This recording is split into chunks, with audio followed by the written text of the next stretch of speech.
আরেক জায়গায় রাসূল সাল্লাল্লাহু আলাইহি সাল্লাম জানায় দেন, আল গীবাতু আশাদ্দু মিনাজ জিনা। আবার এই জাতীয় জিনাগুলো মানুষ গীবতের দ্বারাও জিনা করে। কিসের দ্বারা? চিন্তা দ্বারাও মানুষ কি করে? কথা বুঝতে পারতেছে? কি বলেন? এই কথাগুলো আমাদের দরকার আছে না? এই জন্য দরকার আছে আমরা মরণশীল। কি জন্য দরকার আছে আমরা? আর আমরা মরণশীল না হলে প্রয়োজন ছিল না। আমরা কিছুই ছিলাম না। এই কিছুই যে ছিলাম না, সেখান থেকে আল্লাহ তাআলা আমাদেরকে নাপাক পানি থেকে মানুষ রূপে রূপান্তরিত করলেন কে? আবার আমি ছোটবেলায় শিশু ছিলাম, কিশোর ছিলাম, যুবক ছিলাম, এখন বৃদ্ধর পথে। কে বানাইছে? কারো হাতে মেশিন আছে?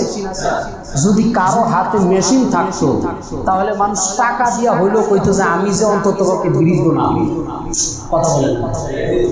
তাহলে লক্ষ হাজার কোটি টাকা দিয়েও সম্ভব না, লক্ষ হাজার কোটি টাকা দিয়েও সম্ভব না মৃত্যুকে ধরে রাখা। যদি মানুষ তাও পারত, অমুক দেশে গেলে, অমুক রাষ্ট্রে গেলে সে 2 কোটি টাকা খরচ করলে মৃত্যুর হাত থেকে বাঁচা যাবে, তাহলে মানুষ জমি বেচে হইল তা। কথা বলেন। কিন্তু এটা হবে না, কারণ আল্লাহ তাআলা জানায় দেয়, কুল্লু নাফসিন যায়কাতুল মাউত সুম্মা ইলাইনা তুরজাউন। মানুষ মরণশীল। তোমরা অবশ্যই প্রাণীকুলের যারা আছো,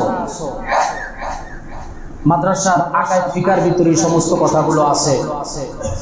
প্রাণীকুলের যারা আছো সকলকে মৃত্যুর স্বাদ গ্রহণ করতে হবে। ঠিক কিনা বলেন? এর জন্য কোরআন হাদিসের আলোকে যা কিছু বলা হচ্ছে শুধু আমার জন্য না, সকলের জন্য। কি বলেন ভাই? ঠিক না?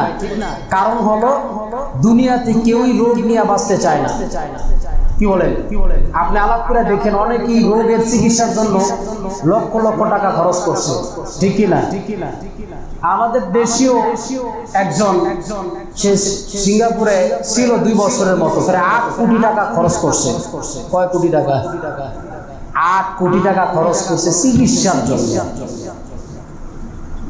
কিন্তু আমি বলতে চাইছি, যেটা দুনিয়ার জীবনে আমরা বাঁচার জন্য লক্ষ লক্ষ টাকা খরচ করি, জ্বর ঠান্ডা কাশ সাধারণ একটা রোগ হয়ে গেছিল কিছুদিন আগে, করোনা ভাইরাস, ঠান্ডার লক্ষণ যেটা, এটার জন্য লক্ষ লক্ষ মানুষ মারা গেছে না?